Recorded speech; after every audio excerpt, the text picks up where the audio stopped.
Science किंवा इंजिनिअरिंगची degree तर मिळाली, पण आता पुढे काय? हा प्रश्न खूप जणांना पडतो नाही का? तर आज आपण एका अशाच फील्डबद्दल बोलणार आहोत, जे आपलं भविष्य घडवतंय. आणि ते म्हणजे ऑप्टिक्स. चला, या स्रोताच्या मदतीने या जबरदस्त दुनियेत एक डोकावून पाहूया. हो. डिग्री हातात आली की हाच प्रश्न समोर उभा राहतो. पुढे काय? पण नेहमीच्या वाटांच्या पलीकडे एक असं क्षेत्र आहे जे करिअरला एक नवी, एकदम वेगळी दिशा देऊ शकतं. कधी विचार केलाय की मशीन्स माणसांसारखं बघू कसं शकतात? म्हणजे AI व्हिजन. याचं सगळं मूळ आहे ऑप्टिक्समध्ये.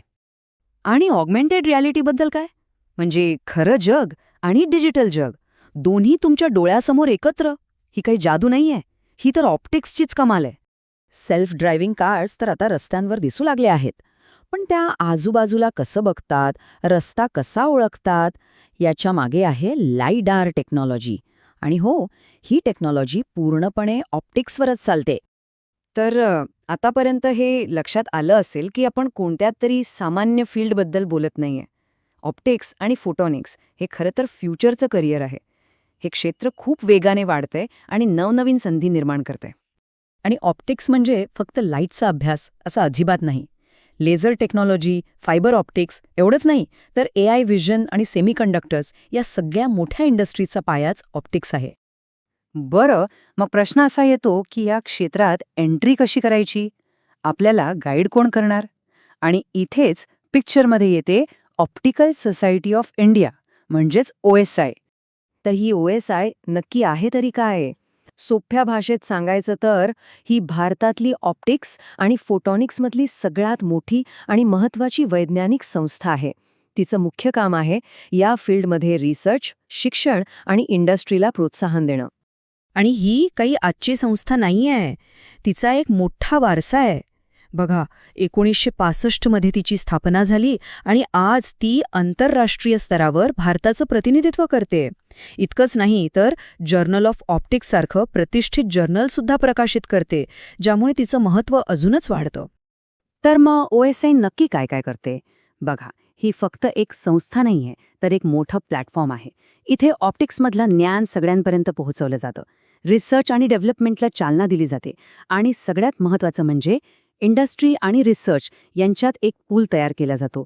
यामुळे विद्यार्थ्यांना थेट इंडस्ट्रीशी जोडण्याची संधी मिळते. आणि सगळ्यात इंटरेस्टिंग गोष्ट काय माहितीये? या सगळ्यांचा भाग होण्यासाठी म्हणजे स्टुडंट मेंबरशिपसाठी खर्च खूपच कमी आहे. साधारणपणे फक्त ₹400 वार्षिक फीमध्ये या एवढ्या मोठ्या नेटवर्कचा भाग होता येतं. कमाल आहे ना? ओके, मग मेंबरशिप घेतली, पण पुढे काय? नक्की कोणत्या संधी मिळतात? चला, आता OSI सोबत करिअरचे कोणकोणते मार्ग उघडतायत तेच बघूया. सगळ्यात पहिला आणि सरळ मार्ग आहे उच्च शिक्षणाचा. म्हणजे फिजिक्समध्ये ऑप्टिक्स घेऊन स्पेशलायझेशन करता येतं, किंवा मग थेट फोटॉनिक्स, ऑप्टिकल इंजिनिअरिंग किंवा लेझर टेक्नॉलॉजीमध्ये MSc, MTech, अगदी PhD पर्यंत शिकता येतं. आणि तेही कुठे? IITs, IISc, CSIR लॅब्स यांसारख्या भारतातल्या टॉप इन्स्टिट्यूट्समध्ये. शिक्षणानंतर पुढचे 2 मार्ग आहेत थेट नोकरीचे. एकीकडे DRDO आणि इस्रो सारख्या सरकारी संस्थांमध्ये सायंटिस्ट म्हणून काम करण्याची संधी आहे, जिथे लेझर सिस्टीम आणि सॅटेलाइट ऑप्टिक्सवर काम चालतं. तर दुसरीकडे प्रायव्हेट इंडस्ट्रीमध्येही भरपूर जॉब्स आहेत. टेलिकॉम, मेडिकल इमेजिंग, सेमीकंडक्टर्स या सगळ्या झपाट्याने वाढणाऱ्या क्षेत्रांमध्ये उत्तम करिअर करता येतं. आणि इथेच OSIची भूमिका खूप महत्त्वाची ठरते. त्यांच्या ज्या कॉन्फरन्सेस होतात ना, त्या एक मोठी संधी असतात. इथे आपलं रिसर्च पेपर प्रेझेंट करता येतं आणि देशातल्या मोठ्या प्रोफेसर्स आणि सायंटिस्टना भेटता येतं, त्यांच्याशी बोलता येतं. हे नेटवर्किंग करिअरसाठी खूपच फायद्याचं ठरतं. तर मग ह्या सगळ्या संधींचा फायदा कसा घ्यायचा? त्यासाठी एक अगदी सोपा आणि स्पष्ट रोडमॅप आहे. चला पाहूया. हे बघा, हा आहे 6 स्टेप्सचा प्लॅन. सगळ्यात आधी फिजिक्स आणि इलेक्ट्रॉनिक्सचे फंडामेंटल्स पक्के करा. मग कॉलेजमध्ये ऑप्टिक्स किंवा फोटोनिक्स सारखा विषय निवडा. लेझर किंवा फायबर ऑप्टिक्सवर छोटे मोठे प्रोजेक्ट्स करून बघा.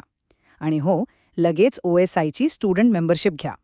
DRDO, इस्रो सारखे ठिकाणी इंटर्नशिपसाठी प्रयत्न करा.